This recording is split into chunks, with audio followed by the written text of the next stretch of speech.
पारस निषाद अहरा डेरा mobile number 8983461169 पर संपर्क करें।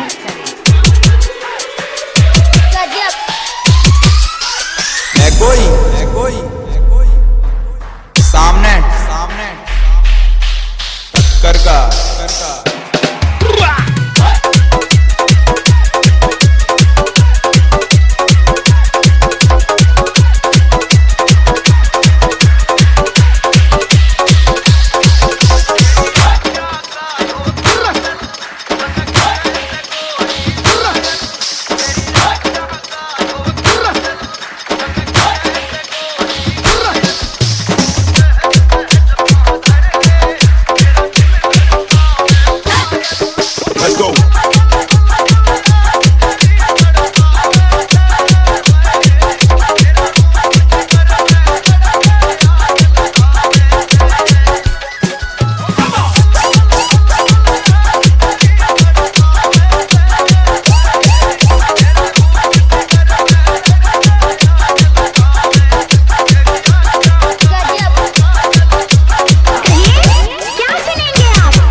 पारस निषाद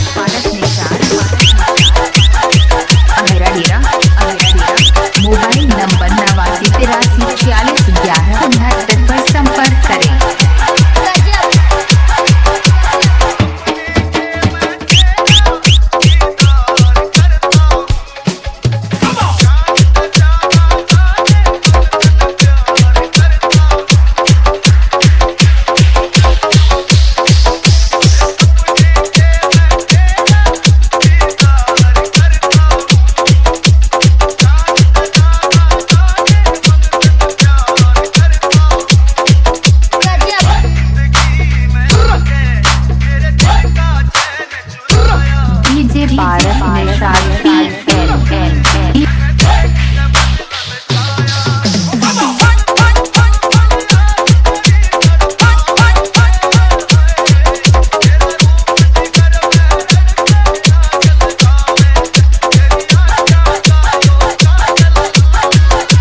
पारस निषाद डीजे के लिए संपर्क करें।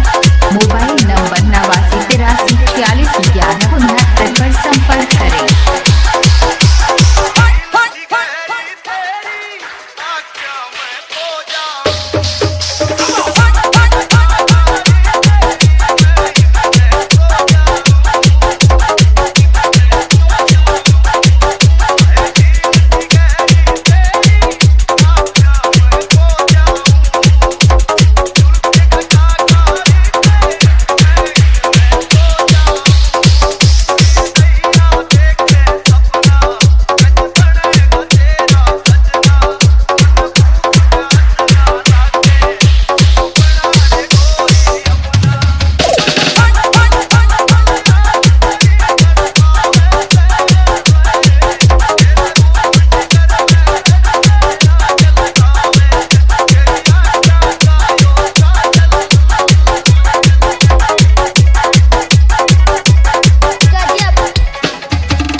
अहरा डेरा मोबाइल नंबर 8983461169 पर संपर्क करें।